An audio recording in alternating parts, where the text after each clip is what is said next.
I did not feel like making a video this morning, but I pressed record anyway. Well, one random thought I had this morning as I was leaving the house was there are a lot of minorities, ethnic minorities in my neighborhood. So I am a minority. I am obviously Asian. I'm Vietnamese. And my neighbor to my left is black, and before that neighbor was a white couple, well, white and Asian couple, and before that was a black family. To my right has always been Filipino, and then now like Pakistani maybe. Neighbor across the street from me is black. Neighbor two houses to my right is black.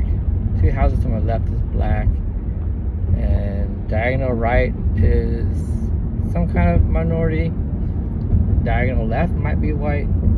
So that's the white people are outnumbered in my street, at least in my little street area. I mean, I think there's a good amount of white people here, but I think there's just a lot of minorities here.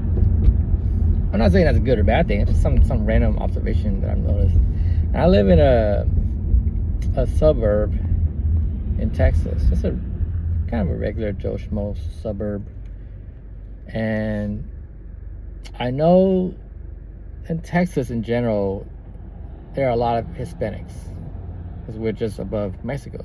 So seeing a lot of Latinos or whatever term that is being used nowadays is normal. I don't know, it's just kind of an interesting observation that I made, and I would love to see the demographics breakdown, because I guess I can kind of see it at school. When my kid goes to school, and you know, I see the kids here and there whenever I go on the school grounds, or I see during pickup and drop off. It's really a good mix. It's a good mix. And maybe one day I'll make a video about my take on diversity. Like, basically, my initial take on it is the word diversity and the concept in general is so vague that it becomes kind of a useless thing to talk about, because whenever a term is so vague, it's almost meaningless, because everyone has a different idea on what it means, especially when people talk about DEI, like diversity, equity, inclusion. Because like there's a million different ways you can apply DEI, so which one are you talking about, right? I'm not going to get into it, but basically, like, there are certain DEI policies that make sense, and certain DEI policies that don't make sense, right? Obviously, I think most people would agree that forcing someone to, say, hire a minority, and another thing I can talk about in the future video is how Asians are politically invisible. And I've mentioned this before, but when people say minorities, they're talking about black people, brown people, they're talking about these oppressed communities, and Asians just don't fall neatly into any of those categorizations. Like, oh, Asians are a minority, but are they oppressed? Because maybe they're not in a minority. They're a minority, but we just ignore them because they have a narrative that doesn't really fit into anything. It's like, oh, how come Asians are not oppressed? Like, I guess we can just lump Asians in with white people and just ignore them completely.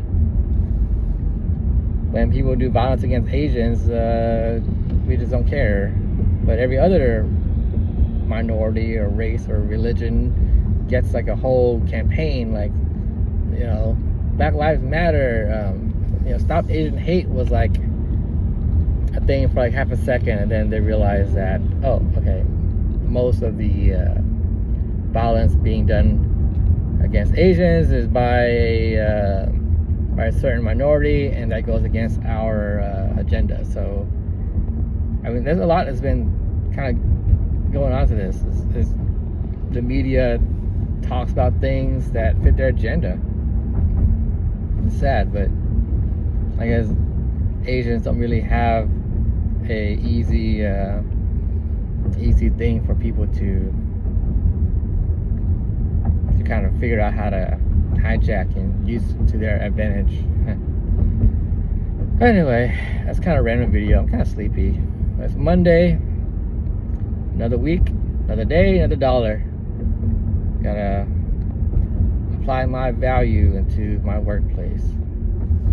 Make money for the company, make money for myself. And be grateful for it. Gotta remember, always be grateful. Thank God for everything we have.